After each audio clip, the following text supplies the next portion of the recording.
K Shivakumar ಹೌದು. ಏನು ಹೇಳಕ್ಕೆ ಇಷ್ಟಪಡ್ತೀರಿ? ಒಳ್ಳೆ ಗುಡ್ ಮನುಷ್ಯ, ಗುಡ್ ಬಾಯ್ ಅಂತ ಹೇಳ್ಬೇಕು ನಾವು. ಯಾಕೆಂದರೆ ನಾವು ಸಮಕಾಲೀನರು, ನಮಗಿಂತ ಭಾಳ ಕಿರಿಯವರು. ಅವರ ತಂದೆ ತಾತ ಎಲ್ಲ ನಮ್ಮ ಆತ್ಮೀಯರೇ. ನಮ್ಮ ತಂದೆಗಂತೂ ಅವರ ತಾತ ಅವರೆಲ್ಲ ಭಾಳ ಬಾಂಧವ್ಯದಲ್ಲಿ ಬೆಳೆದು ಬಂದಿರೋರು ನಾವು. ನಮ್ಮ ಹುಡುಗ ಮೇಲ್ಮಟ್ಟಕ್ಕೆ ಬರ್ತಾ ಇರೋದು ನಮಗೆ ಭಾಳ ಸಂತೋಷನೇ.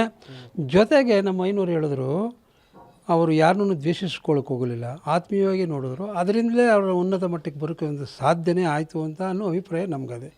ಇವತ್ತು ಊರಿಗೆ ಬಂದ್ರೂ ನಾನು ಮಿನಿಸ್ಟ್ರ್ ಆಗಿದ್ದೀನಿ ಅನ್ನೋ ಗರ್ವ ತೋರಿಸ್ಕೊಳ್ಳಿಲ್ಲ. ಇವತ್ತು ಎಲ್ಲ ಸಾಮಾನ್ಯ ಜನನೂ ಆತ್ಮೀಯವಾಗೇ ನೋಡಿದ್ರು ಅವರು. ಇವತ್ತು ನನ್ನನ್ನು ಅಣ್ಣಯ್ಯ ಅಂತಲೇ ಕರೀದವರು. ಅರ್ಥ ಆಯ್ತಾರೆ?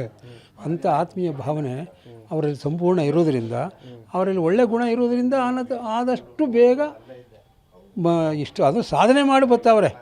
ಅಷ್ಟು ಸುಲಭವಾಗಿ ಇದಾಗಲಿಲ್ಲ. ಇದನ್ನು ನಾವು ಕೇಳ್ತಾ ಇದ್ದೀವಿ, ನೋಡ್ತಾ ಇದ್ದೀವಿ. ಭಾರಿ ಸಾಧನೆ ಮಾಡಿ ಇವತ್ತು ಆ ಮಟ್ಟಕ್ಕೆ ಬಂದವರೇ. ದೇವರು ಅವ್ರಿಗೆ ಒಳ್ಳೇದು ಮಾಡಲಿ, ಆಯುಷ್ ಆರೋಗ್ಯ ಕೊಡಲಿ ಅಂತ ನಾನು ಮಾತ್ರ ಕೇಳ್ಕೊಬೋದು. ನೀವು ಕಂಡಂತೆ ಡಿ ಕೆ ಶಿವಕುಮಾರ್ ಹೇಗಿದ್ರು, ಹೇಗೆ ಅಂತ? ಅದೆಲ್ಲ ನಾನು ಬೇಡಿ ಸರ್. ಯಾಕೆಂದರೆ ನಮ್ಮ ಐನೂರು ಎಲ್ಲ ಹೇಳಿದ್ದಾರೆ, ಅದನ್ನೆಲ್ಲ ನಾವು ಹೇಳೋದಿಲ್ಲ. ಒಟ್ಟಿನಲ್ಲಿ ಇಷ್ಟು ಮಾತ್ರ ಸತ್ಯ, ಅವರಲ್ಲಿ ಆತ್ಮೀಯತೆ ಇದೆ. ನಾನು ಗರ್ವ ಇಲ್ಲ, ನಾವು ಕಂಡಿರೋದು ಅವರಲ್ಲಿ ಆತ್ಮೀಯತೆ. ಇವಾಗೂ ನಾನು ಅಲ್ಲಿ ಹೋದ್ರೂ ಅಣ್ಣಯ್ಯ ಅಂತ ಅಂತಾರೆ.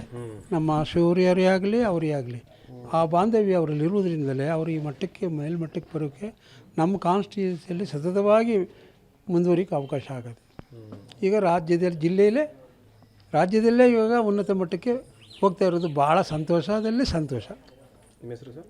ಕೆ ಕಾಳೇಗೌಡ ಅಂತ, ಅವ್ರಿಗೆ ಗೊತ್ತು. ಡಿ ಕೆ ಶಿವಕುಮಾರ್ ಹೌದು. ಏನು ಹೇಳಕ್ಕೆ ಇಷ್ಟಪಡ್ತೀರಿ? ಒಳ್ಳೆ ಗುಡ್ ಮನುಷ್ಯ, ಗುಡ್ ಬಾಯ್ ಅಂತ ಹೇಳ್ಬೇಕು ನಾವು. ಯಾಕೆಂದರೆ ನಾವು ಸಮಕಾಲೀನರು, ನಮಗಿಂತ ಭಾಳ ಕಿರಿಯವರು. ಅವರ ತಂದೆ ತಾತ ಎಲ್ಲ ನಮ್ಮ ಆತ್ಮೀಯರೇ. ನಮ್ಮ ತಂದೆಗಂತೂ ಅವರ ತಾತ ಅವರೆಲ್ಲ ಭಾಳ ಬಾಂಧವ್ಯದಲ್ಲಿ ಬೆಳೆದು ಬಂದಿರೋರು ನಾವು. ನಮ್ಮ ಹುಡುಗ ಮೇಲ್ಮಟ್ಟಕ್ಕೆ ಬರ್ತಾ ಇರೋದು ನಮಗೆ ಭಾಳ ಸಂತೋಷನೇ. ಜೊತೆಗೆ ನಮ್ಮ ಐನೂರು ಹೇಳಿದ್ರು, ಅವರು ಯಾರನ್ನೂ ದ್ವೇಷಿಸ್ಕೊಳ್ಳೋಕೆ ಹೋಗಲಿಲ್ಲ, ಆತ್ಮೀಯವಾಗಿ ನೋಡಿದ್ರು. ಅದರಿಂದಲೇ ಅವರ ಉನ್ನತ ಮಟ್ಟಕ್ಕೆ ಬರೋಕ್ಕೆ ಒಂದು ಸಾಧ್ಯನೇ ಆಯಿತು ಅಂತ ಅನ್ನೋ ಅಭಿಪ್ರಾಯ ನಮಗದೆ. ಇವತ್ತು ಊರಿಗೆ ಬಂದ್ರೂ ನಾನು ಮಿನಿಸ್ಟ್ರ್ ಆಗಿದ್ದೀನಿ ಅನ್ನೋ ಗರ್ವ ತೋರಿಸ್ಕೊಳ್ಳಿಲ್ಲ. ಇವತ್ತು ಎಲ್ಲ ಸಾಮಾನ್ಯ ಜನನೂ ಆತ್ಮೀಯವಾಗೇ ನೋಡಿದ್ರು ಅವರು. ಇವತ್ತು ನನ್ನನ್ನು ಅಣ್ಣಯ್ಯ ಅಂತಲೇ ಕರೀದವರು. ಅರ್ಥ ಆಯ್ತಾರೆ? ಅಂಥ ಆತ್ಮೀಯ ಭಾವನೆ ಅವರಲ್ಲಿ ಸಂಪೂರ್ಣ ಇರೋದರಿಂದ, ಅವರಲ್ಲಿ ಒಳ್ಳೆ ಗುಣ ಇರೋದರಿಂದ ಆದಷ್ಟು ಬೇಗ ಇಷ್ಟು ಅದು ಸಾಧನೆ ಮಾಡಿ ಬರ್ತಾವ್ರೆ. ಅಷ್ಟು ಸುಲಭವಾಗಿ ಇದಾಗಲಿಲ್ಲ.